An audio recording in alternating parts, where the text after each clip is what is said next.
Assalamualaikum warahmatullahi wabarakatuh. Perkenalkan, nama saya Muhammad Faisal Ramli Putra Pratama, NPM C111988. Pada kesempatan kali ini, saya akan menjelaskan materi akuntansi keuangan menengah 1. Materi pertama yang akan saya bahas yaitu tentang akuntansi. Apa itu akuntansi? Jadi, akuntansi itu merupakan pengukuran, penjabaran, atau pemberian kepastian mengenai informasi yang akan membuat manajer, investor, otoritas pajak, dan pembuat keputusan lain untuk membuat alokasi sumber daya keputusan di dalam perusahaan, organisasi non-profit, dan lembaga pemerintah. Akuntansi juga merupakan sebuah seni dalam mengukur, berkomunikasi, dan menginterpretasikan aktivitas keuangan. Secara luas, akuntansi juga dikenal sebagai bahasa bisnis. Akuntansi bertujuan untuk menyiapkan suatu laporan keuangan yang akurat agar dapat dimanfaatkan oleh para manajer, pengambil kebijakan, dan pihak berkepentingan lainnya seperti pemegang saham, kreditur, ataupun pemilik. Pencatatan harian yang terlibat dalam proses ini dikenal dengan istilah pembukuan. Akuntansi keuangan adalah suatu cabang dari akuntansi di mana informasi keuangan pada suatu bisnis dicatat, diklasifikasi, diringkas, diinterpretasikan, dan dikomunikasikan. Yang selanjutnya adalah klasifikasi bidang akuntansi. Yang pertama, ada akuntansi keuangan atau financial accounting. Bidang ini berkaitan dengan akuntansi suatu unit ekonomi secara keseluruhan. Akuntansi keuangan berhubungan dengan pelaporan keuangan untuk pihak-pihak di luar perusahaan. Laporan yang berhasil ini bersifat serbaguna atau general purpose. Kegiatannya meliputi pencatatan kegiatan finansial yang bertujuan untuk dapat menyajikan laporan keuangan.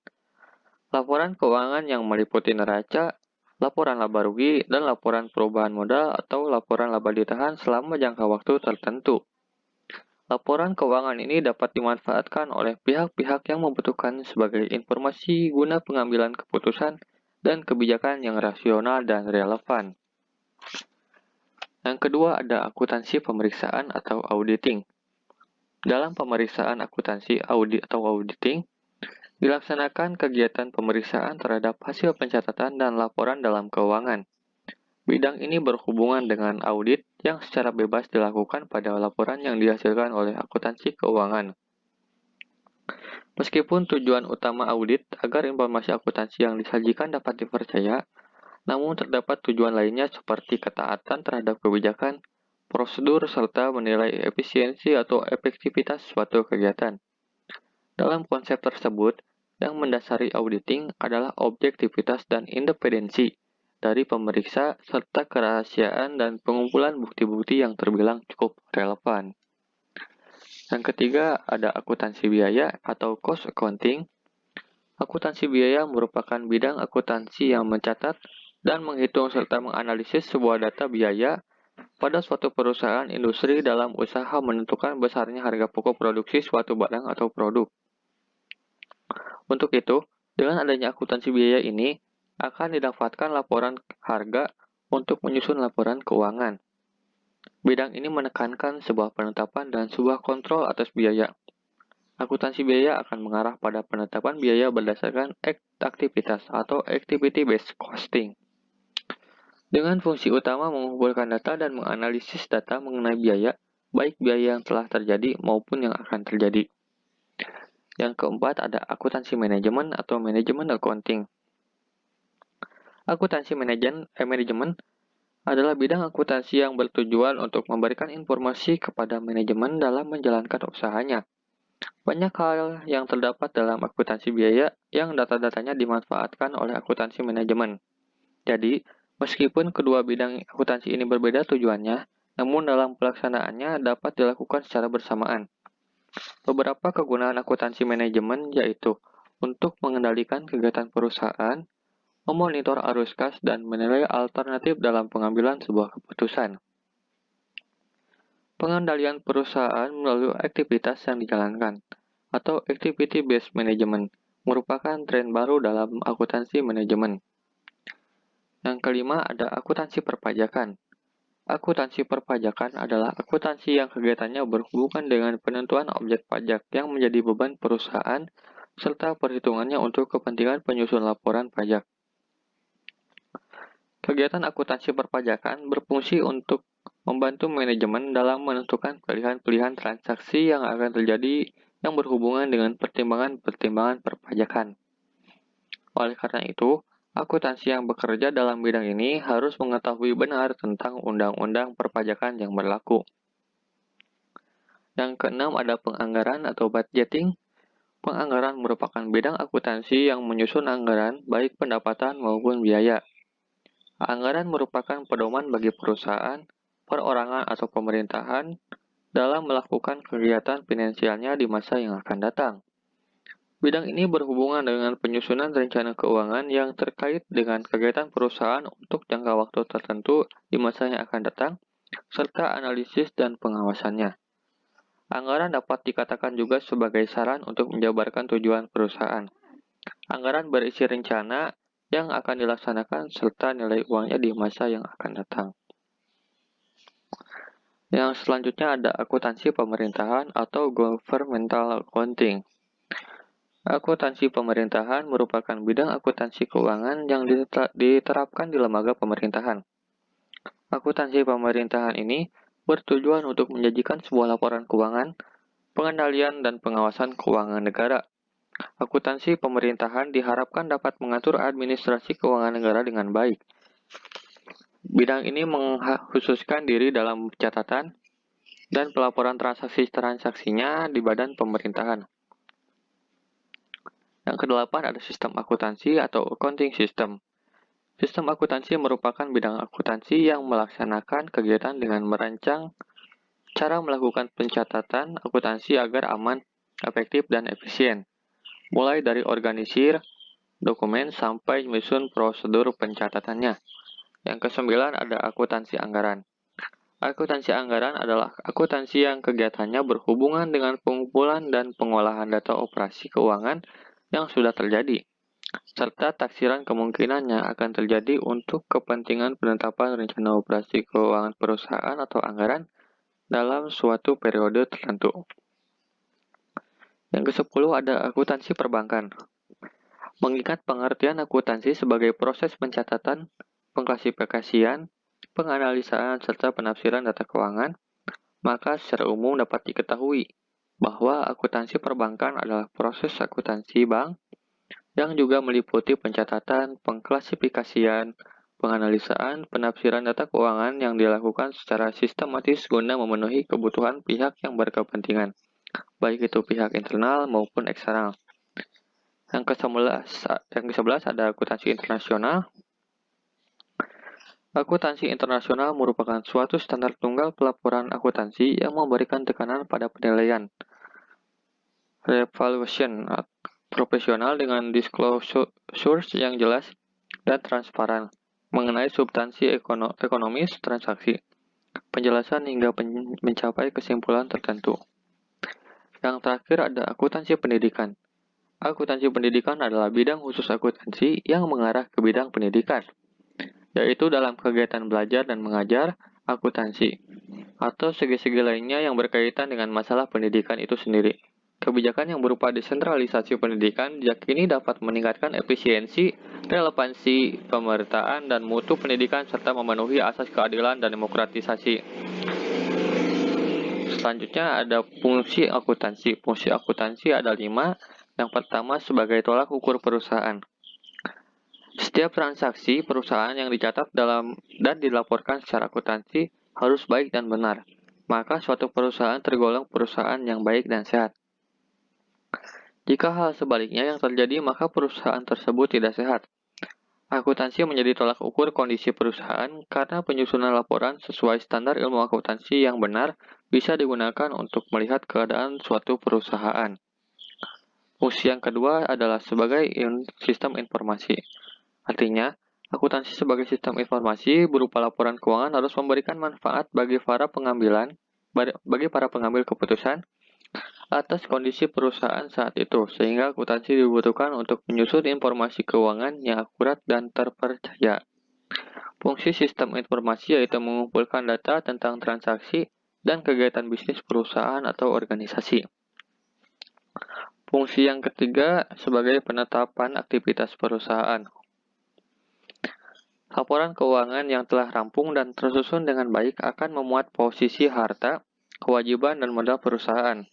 Semua data harus dibuat sesuai standar operasi akuntansi yang benar dan akurat, sehingga bisa menjelaskan kondisi keuangan suatu perusahaan. Berpatokan dengan laporan keuangan, perusahaan bisa mengalokasikan sumber dana untuk keperluan membayar utang jangka pendek dan jangka panjang, serta kebutuhan lainnya. Pada periode baru, pihak manajemen bisa menetapkan aktivitas perusahaan akan seperti apa, mengurangi biaya produksi atau justru harus meningkatkan kapasitas produksi sehingga biaya bertambah. Fungsi yang keempat yaitu memudahkan pembukuan. Perusahaan membutuhkan ilmu akuntansi yang sesuai dengan peraturan agar kondisi keuangan bisa terlacak dengan baik, terutama dari segi pembukuannya. Ilmu akuntansi memudahkan pembukuan dan pencatatan semua transaksi keuangan. Akuntansi juga membuat laporan keuangan perusahaan lebih efisien, terutama dengan bantuan komputerisasi. Fungsi yang terakhir yaitu sebagai pengendali investor.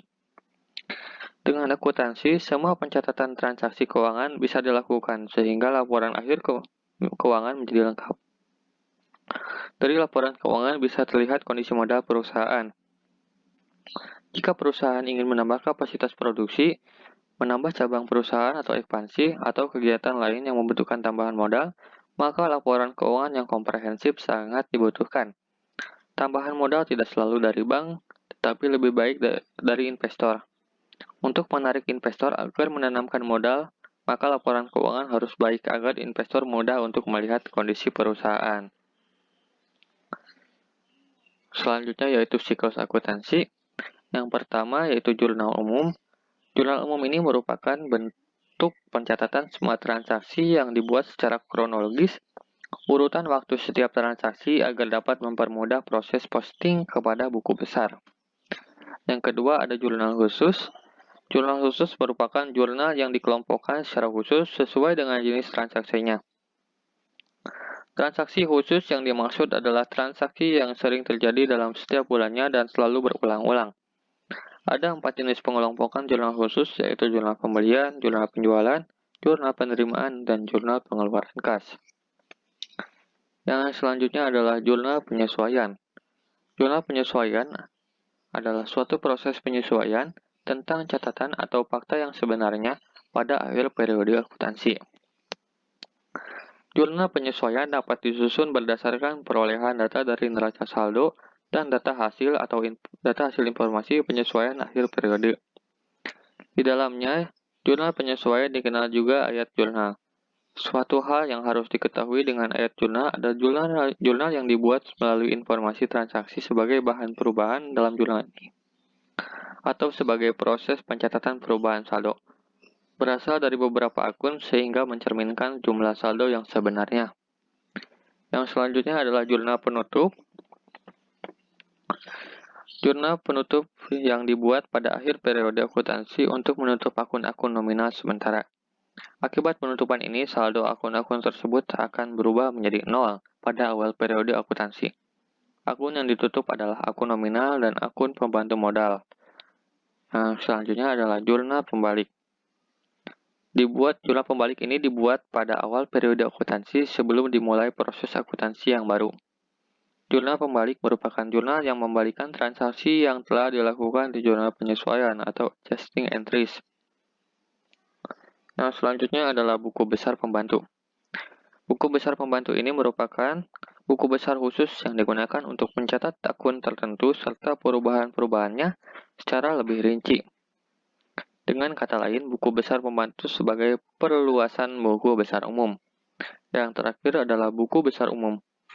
Buku besar umum yaitu semua perkiraan yang ada dalam suatu periode tertentu seperti kas, piutang usaha, persediaan utang usaha, dan modal. Nah, selanjutnya adalah laporan keuangan. Jenis-jenis laporan keuangan yang pertama yaitu laporan laba rugi. Komponen dari laporan laba rugi yang pertama yaitu pendapatan, Pendapatan yang dicatat yakni pendapatan operasional dan pendapatan non-operasional. Pendapatan operasional adalah pendapatan yang direalisasikan melalui kegiatan utama sebuah perusahaan. Hasil dari kegiatan-kegiatan seperti memproduksi produk, menjual produk, dan memasarkan produk kepada distributor atau pengecer termasuk ke dalam pendapatan operasional. Sementara, untuk pendapatan non-operasional diperoleh dengan menjalankan bisnis sekunder dan non-utama. Pendapatan ini bersumber dari luar penjualan dan pembelian. Contohnya, bunga yang diperoleh dari modal bisnis yang ada di bank, sewa properti bisnis, kemitraan strategis, dan lain sebagainya. Komponen laporan laba rugi yang selanjutnya yaitu keuntungan. Keuntungan disebut juga dengan penghasilan lainnya. Ini merupakan hasil bersih yang didapatkan dari kegiatan non-bisnis atau kegiatan lain perusahaan seperti penjualan aset lama, penjualan anak perusahaan, dan lain sebagainya. Komponen laporan laba rugi yang selanjutnya yaitu laba sebelum pajak. Laba sebelum pajak adalah total pendapatan yang belum dikurangi dengan pajak. Jadi, untuk menghitung laba sebelum pajak ini, kita harus mengurangi terlebih dahulu laba operasional dengan beban bunga. Komponen yang selanjutnya adalah laba sebelum bunga dan pajak. Ini menunjukkan berapa banyak laba yang dihasilkan perusahaan dari kegiatan operasionalnya tanpa memasukkan unsur biaya bunga atau pajak. Yang komponen selanjutnya yaitu beban. Semua biaya yang digunakan untuk melakukan operasional dan menghasilkan laba disebut juga dengan beban. Sama halnya dengan pendapatan. Beban juga dibagi ke dalam dua kategori, yakni beban kegiatan utama dan beban aktivitas sekunder. Beban kegiatan utama adalah biaya yang dikeluarkan untuk menjalankan bisnis utama dalam suatu perusahaan, termasuk di dalamnya biaya pokok penjualan, administrasi dan pengeluaran umum, biaya pengembangan, serta biaya penyusutan aset. Sementara biaya aktivitas sekunder berkaitan dengan kegiatan bisnis utama seperti bunga pinjaman dan lain sebagainya. Komponen laporan laba rugi yang selanjutnya yaitu kerugian. Kerugian merupakan biaya yang dikeluarkan untuk kegiatan-kegiatan lain di luar bisnis utama. Hal ini dapat mencakup biaya yang digunakan untuk penjualan aset yang menurun dan merugi, biaya tuntunan hukum, serta biaya tidak biasa lainnya. Selanjutnya yaitu harga pokok penjualan atau HPP. Harga pokok penjualan adalah total keseluruhan pengeluaran dan beban yang dikenakan baik secara langsung maupun tidak langsung untuk menghasilkan barang dan jasa di dalam kondisi dan tempat di mana barang tersebut dapat dijual atau digunakan. Komponen terakhir dari laporan laba rugi yaitu biaya operasional. Biaya operasional termasuk semua biaya yang terkait dengan menjalankan bisnis kita yang tidak termasuk dalam HPP. Misalnya penggajian, perjalanan, pelatihan, sewa gedung, utilitas, pembelian peralatan, perangkat keras dan lunak, iklan, ponsel, dan layanan internet. Laporan keuangan selanjutnya yaitu laporan arus kas. Komponen dari laporan arus kas ada 3. Yang pertama, arus kas dari kegiatan operasi. Arus kas dari kegiatan operasi adalah arus kas yang berasal dari transaksinya yang berasal dari kegiatan itu sendiri. Biasanya transaksi ini berupa pemasukan atau pengeluaran perusahaan. Contohnya adalah transaksi yang mencakup penerimaan uang dari konsumen, pembayaran utang, gaji karyawan, pelunasan pajak, dan lain sebagainya. Yang selanjutnya adalah arus kas dari kegiatan investasi. Arus kas dari kegiatan investasi adalah arus kas dalam bentuk pemasukan atau pengeluaran. Umumnya, arus kas ini yang mempengaruhi investasi dalam aset non-lancar atau arus kas dari kegiatan investasi. Kegiatan investasi ini adalah yang berhubungan dengan aktivitas penjualan atau pembelian dari aktiva perusahaan. Contohnya seperti transaksi yang mencakup penjualan dan pembelian aset tetap seperti peralatan dan gedung. Yang komponen terakhir dari laporan arus kas yaitu arus kas dari kegiatan pembiayaan.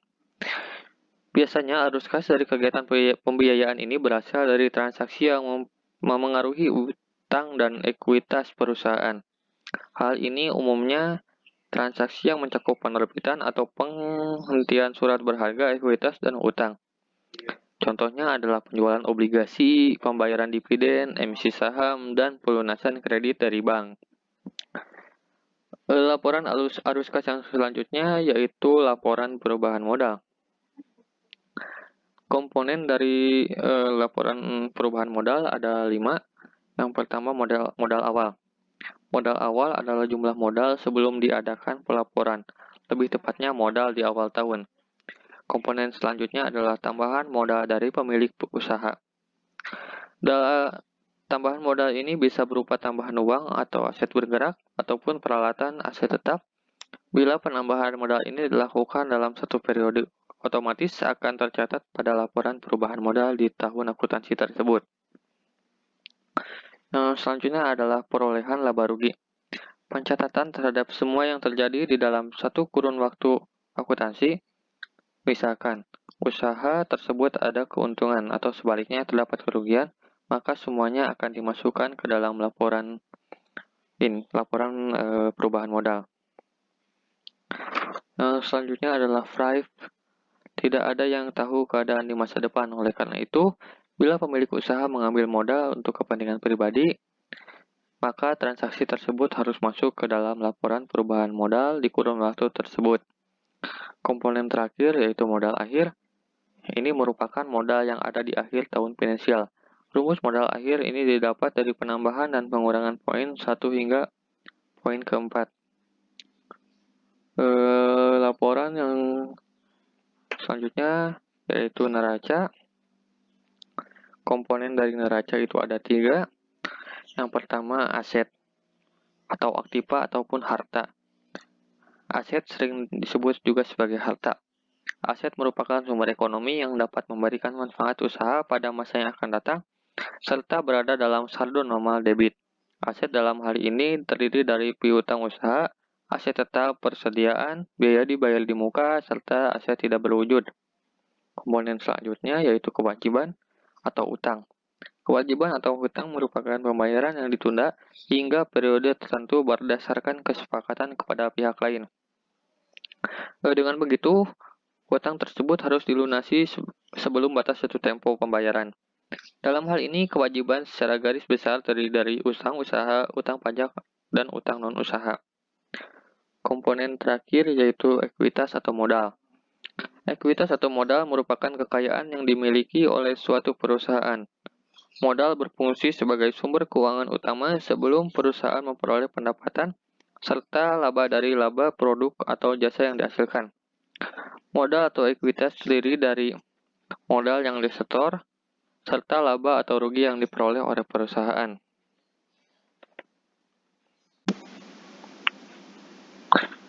Yang selanjutnya yaitu hubungan antar laporan keuangan.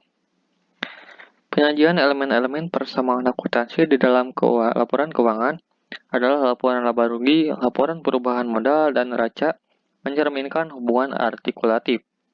Laporan laba atau rugi yang tersaji di laporan laba rugi menjadi bagian di laporan perubahan ekuitas.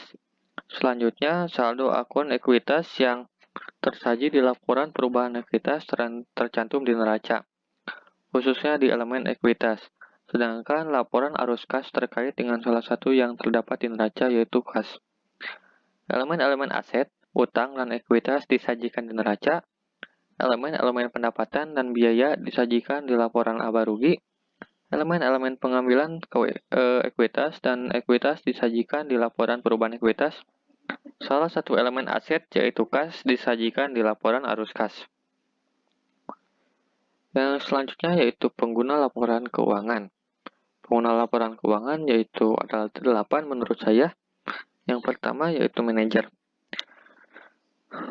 Pihak internal perusahaan merupakan pihak yang secara langsung berkaitan dengan aktivitas operasional perusahaan. Laporan keuangan akuntansi sangat penting bagi seorang manajer. Laporan keuangan digunakan untuk mengambil keputusan kebijakan dalam operasi perusahaan bagi seorang manajer. Baik itu keputusan strategis perusahaan dan rencana-rencana yang akan dijalankan untuk memaksimalkan keuntungan. Semua berasal dari laporan keuangan sebagai bahan dasarnya. Pengguna laporan keuangan yang kedua yaitu investor. Seorang investor atau penanam modal dalam perusahaan juga dengan para penasihatnya berkepentingan mengetahui hasil dari investasi mereka. Juga dengan skala risiko yang melekat dan mungkin akan ditimbulkan dari investasi yang telah mereka keluarkan untuk perusahaan. Kepentingannya sangat sederhana, mendapatkan laba, dan juga memutuskan apakah mereka tetap akan menjadi investor, mengurangi jumlah kepemilikan saham, atau bahkan menarik diri menjual saham dari perusahaan. Investor juga tertarik dengan informasi mengenai kemampuan perusahaan dalam membayar dividen untuk mereka. Pengguna laporan keuangan ketiga yaitu karyawan. Karyawan perusahaan atau kelompok yang mewakili suara mereka juga membutuhkan informasi mengenai tingkat profitabilitas dan tingkat kestabilan perusahaan. Karyawan ingin tahu informasi untuk mengetahui kemampuan perusahaannya dalam memberikan tingkat upah atau gaji mereka. Karyawan juga ingin tahu tentang informasi kesempatan kerja dan informasi manfaat pensiun. Yang selanjutnya adalah kreditur. Pemberi pinjaman atau kreditur ingin tahu apakah pinjaman yang telah mereka berikan dan juga bunganya bisa dibayarkan ketika sudah jatuh tempo nanti. Pemberi pinjaman ini bisa bank atau lembaga bukan bank atau individu dan entitas lainnya. Yang ketiga adalah pemasok. Pemasok atau rekanan seperti pemasok bahan baku bagi perusahaan menggunakan laporan keuangan untuk mengambil keputusan apakah jumlah nominal yang akan terutang akan terbayar saat tiba jatuh tempo nanti. Kreditur usaha memerlukan informasi untuk kepentingan apabila perusahaan yang diutangi adalah pelanggan utama perusahaan pemasok dan kelangsungan hidup pemasok ini tergantung pada mereka. Pengguna laporan selanjutnya yaitu pemerintah. Kepentingan pemerintah dominan berkaitan dengan pajak. Pemerintah butuh laporan keuangan perusahaan untuk mengatur aktivitasnya, menyusun data-data statistik untuk kepentingan negara tentunya. Dan yang utama adalah menetapkan kebijakan pajaknya. Akuntansi yang digunakan di sini berbeda antara laporan akuntansi keuangan perusahaan, biasa disebut dengan akuntansi perpajakan. Akuntansi yang digunakan di sini berbeda. Ini disebut dengan akuntansi perpajakan. Yang selanjutnya yaitu pelanggan. Jika suatu pelanggan terlibat dalam suatu perjanjian jangka panjang dengan perusahaan, mereka juga membutuhkan informasi tentang kelangsungan hidup perusahaan. Pengguna laporan keuangan yang terakhir menurut saya yaitu masyarakat. Sebuah perusahaan bisa memberi pengaruh terhadap masyarakat dalam beberapa cara.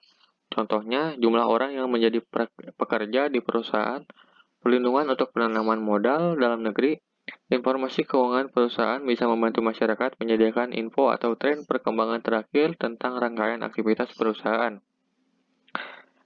Materi selanjutnya yaitu perbedaan laporan keuangan perusahaan dan laporan keuangan perusahaan dagang.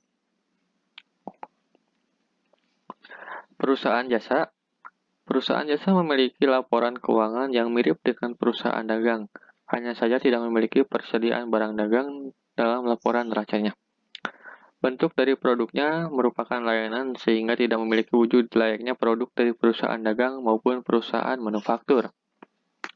Sedangkan untuk perusahaan dagang, tidak memiliki persediaan yang rumit layaknya perusahaan manufaktur. Perusahaan dagang dalam menghitung harga pokok penjualannya hanya membutuhkan laporan stok opname dari persediaan barang dagang yang dimilikinya. Perusahaan dagang juga tidak mengenal persediaan bahan baku maupun persediaan barang dalam proses.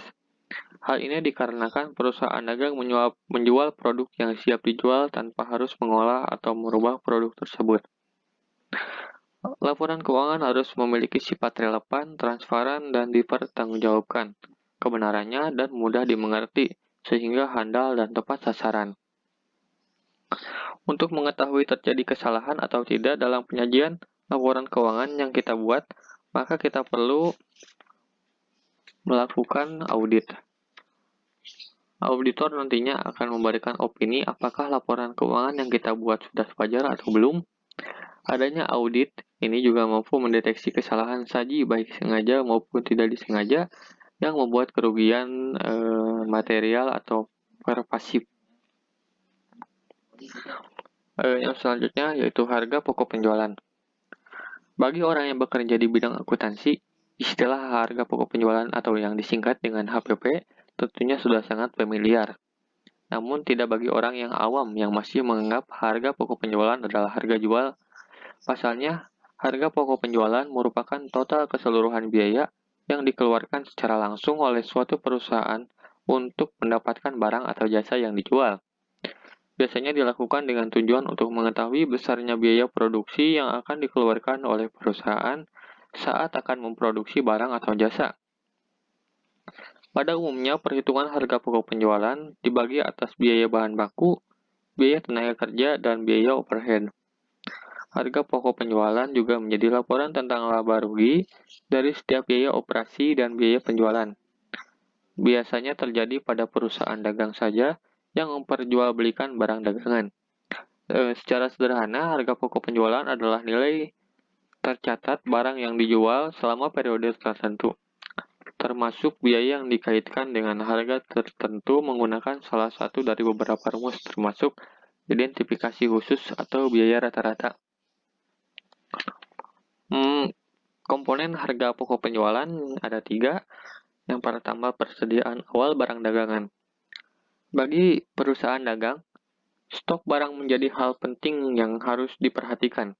Pasalnya, kekosongan stok bisa berakibat pada kelangkaan barang atau berimbas pada penghasilan laba perusahaan. Biasanya tersedia di awal periode, dan untuk melihat saldo persediaan awal barang, dagang sendiri dapat dilihat pada neraca saldo periode berjalan atau neraca awal perusahaan, ataupun tahun sebelumnya.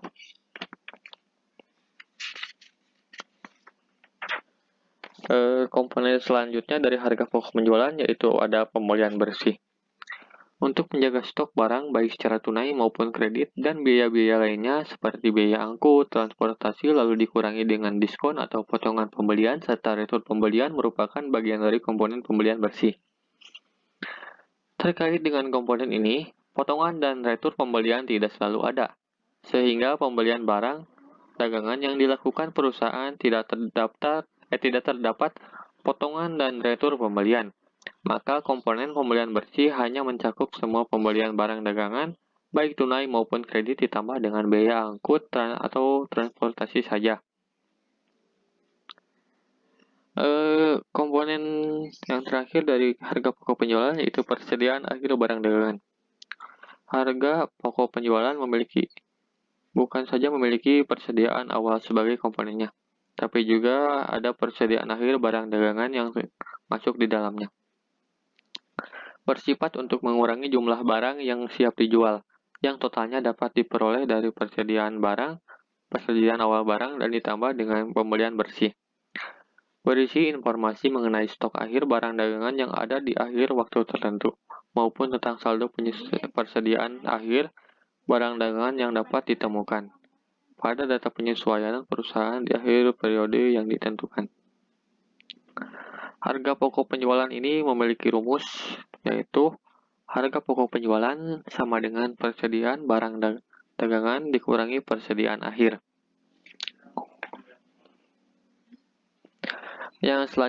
Materi selanjutnya yaitu standar akuntansi. Jenis standar akuntansi di Indonesia menurut saya ada 4. Yang pertama, PSAK IFRS.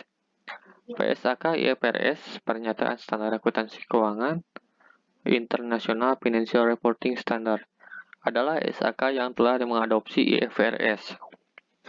IFRS dan berlaku di Indonesia. Bisa dibilang, PSAK adalah nama lain dari SAK yang diterbitkan oleh Dewan Standar Akuntansi Keuangan yang dibentuk Ikatan Akuntansi Indonesia atau IAI pada tahun 2012. Hal ini adalah patokan penyusunan, pencatatan, penyajian, dan perlakuan laporan keuangan, agar informasi keuangan yang dihasilkan relevan bagi pengguna laporan.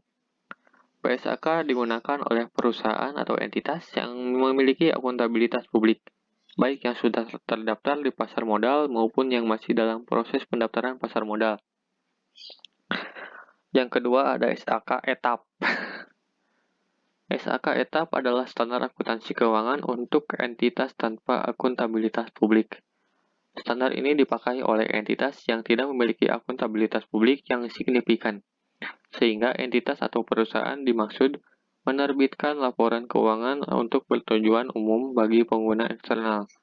ETA merupakan hasil penyederhanaan standar akuntansi IFRS yang meliputi tidak adanya penilaian untuk aset tetap, aset tidak berwujud, dan laporan laba atau rugi yang komprehensif. Yang ketiga adalah PSAK Syariah. Dari namanya saja sudah bisa diketahui bahwa standar akuntansi keuangan ini adalah standar yang berpatok pada prinsip hukum agama atau syariat Islam. PSAK Syariah digunakan oleh entitas yang melakukan transaksi syariah, baik itu lembaga syariah maupun lembaga non-syariah. Standar akuntansi ini dikembangkan mengikuti model SAK umum, namun berbasis syariah dengan mengacu pada Fatwa Majelis Ulama Indonesia atau MUI. PSAK Syariah mengatur mulai dari kerangka konseptual penyusunan dan pengungkapan laporan, penyajian laporan keuangan secara syariah, serta khusus transaksi syariah seperti murabahah, muharabahah, musyarakah, mudorabah, salam, dan istisna. Yang selanjutnya ada SAP. SAP atau Standar Akuntansi Pemerintah. Standar akuntansi pemerintah ini diterbitkan sebagai peraturan pemerintah atau PP yang diterapkan untuk entitas pemerintah dalam menyusun laporan keuangan pemerintah pusat atau LKPP dan laporan keuangan pemerintah daerah LKPD.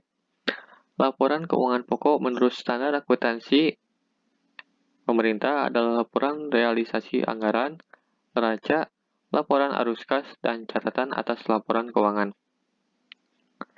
SAP dibuat untuk menjamin transparansi, partisipasi, dan akuntabilitas pengelolaan keuangan negara demi terwujudnya pemerintahan yang baik dan bersih.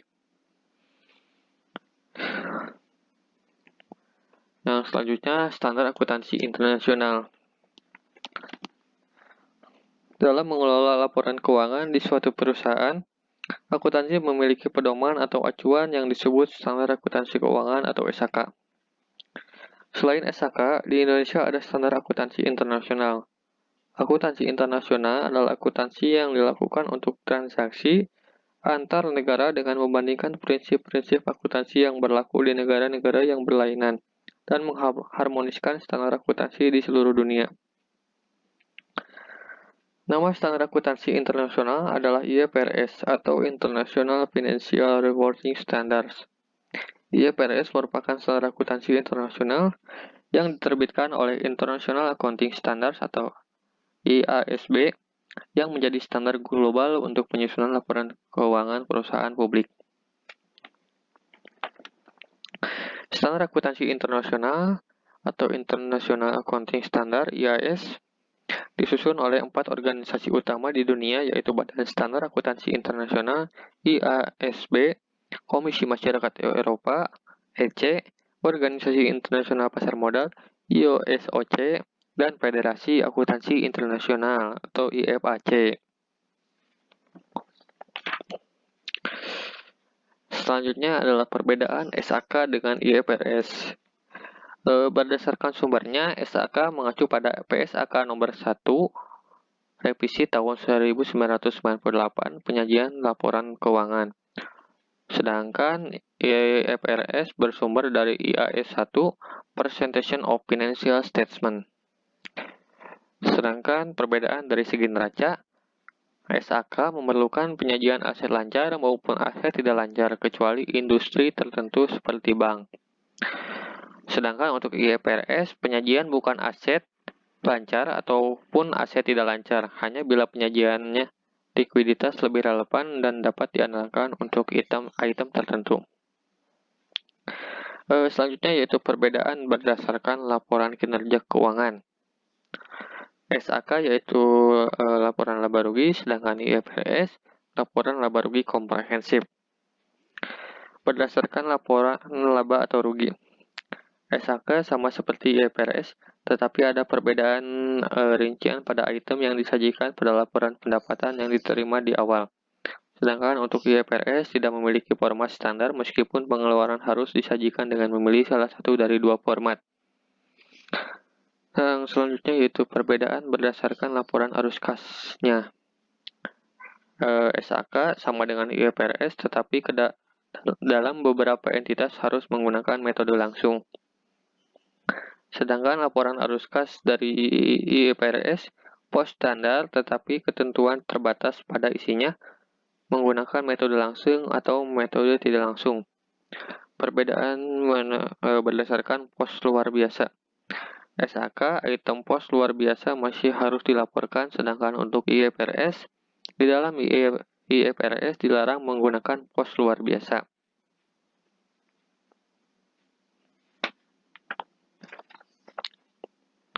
Yang selanjutnya perbedaan berdasarkan penyajian keuntungan dan kerugian yang diakui, pendapatan dan komprehensif lainnya.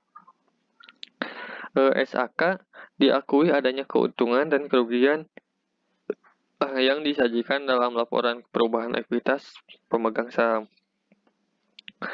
Sedangkan IFRS menyajikan laporan keuangan yang mengakui keuntungan dan kerugian dalam catatan terpisah satupun tidak pada laporan perubahan ekuitas pemegang saham. Perbedaan selanjutnya yaitu berdasarkan hasil presentasi.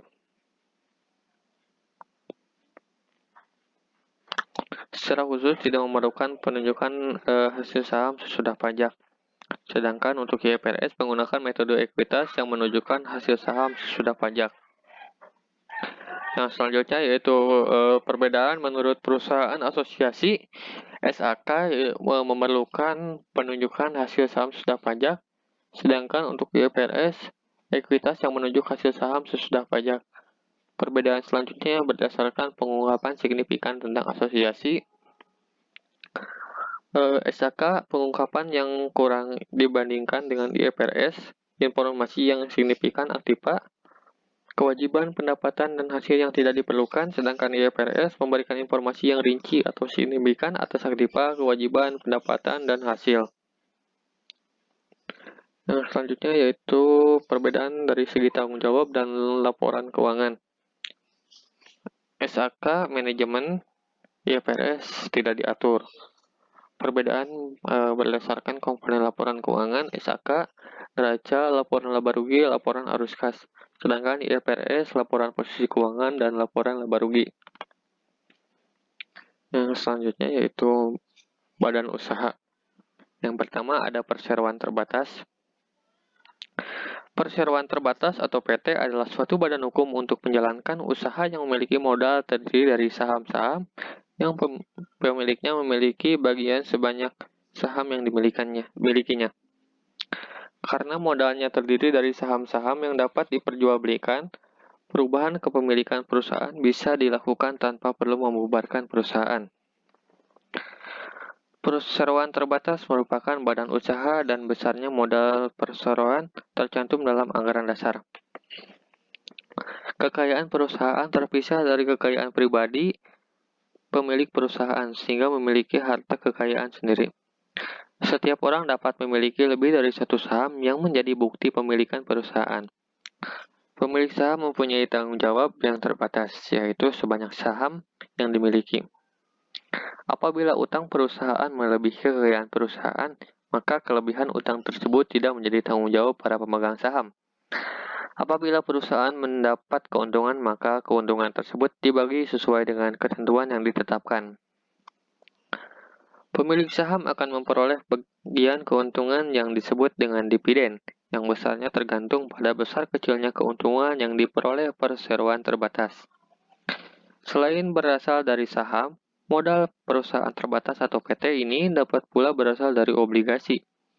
Keuntungan yang diperoleh para pemilik obligasi adalah mereka mendapatkan bunga tetap tanpa menghiraukan untung atau ruginya perseroan terbatas tersebut.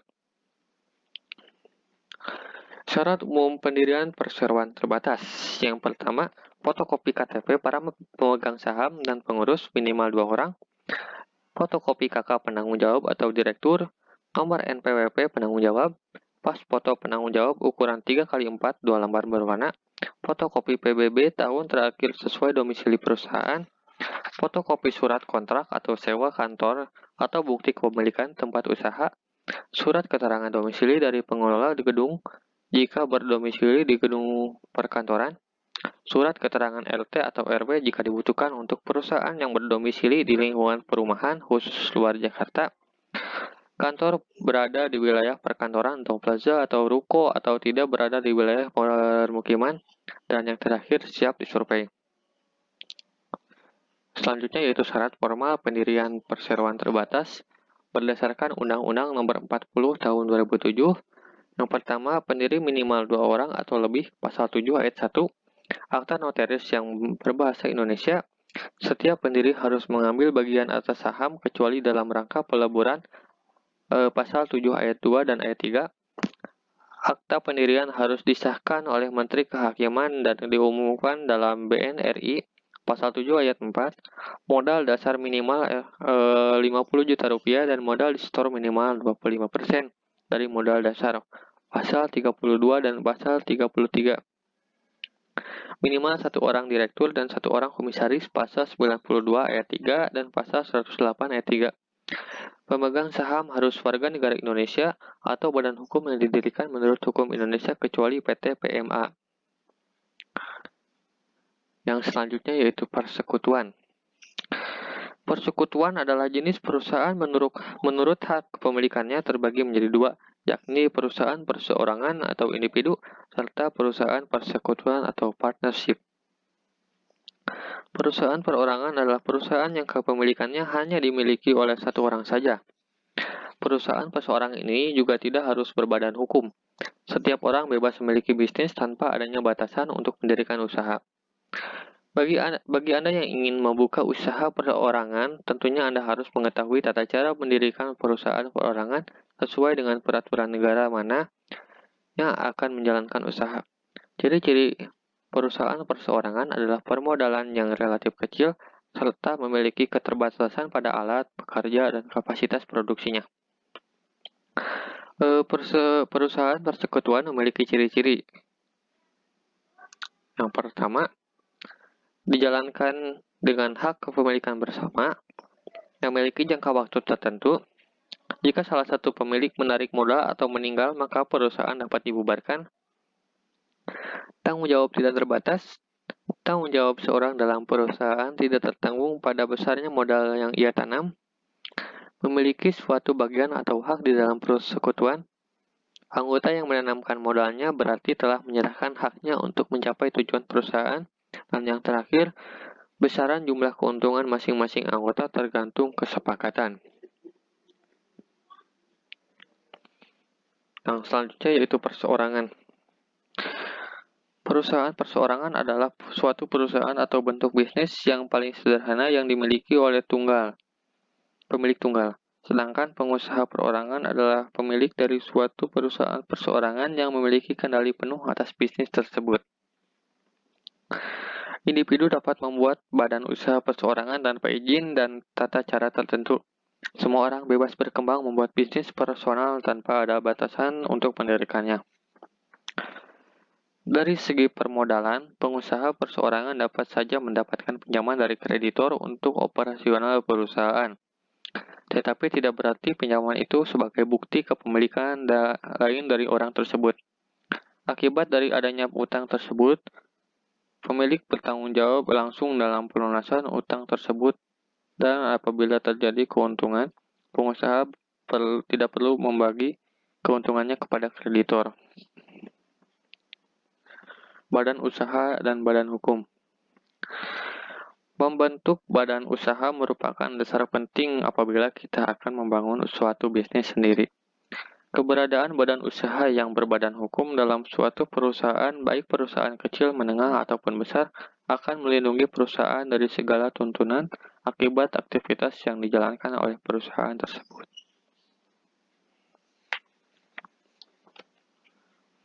Yang selanjutnya adalah materi aset tetap dan tidak tetap. Aset tetap secara garis besar.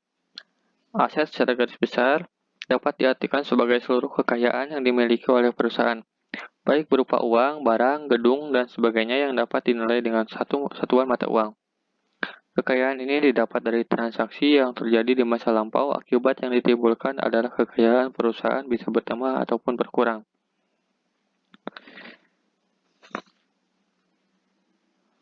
Aset tetap. Aset tetap adalah aset yang dibeli oleh perusahaan untuk modal menjalankan aktivitas perusahaan. Biasanya aset ini berwujud jika diukur dalam satuan nilai mata uang, nilainya berubah-ubah seiring berjalannya waktu. Umumnya aset tetap akan dijual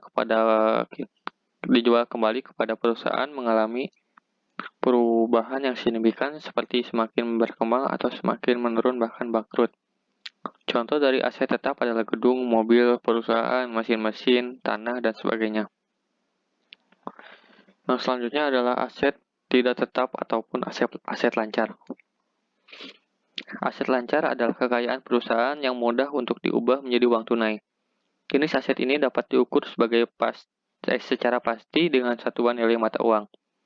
Biasanya aset lancar menjadi komponen dasar perusahaan dalam melaksanakan aktivitas perusahaannya, karena biaya operasional perusahaan berasal dari aset lancar yang mudah untuk dicairkan sewaktu-waktu.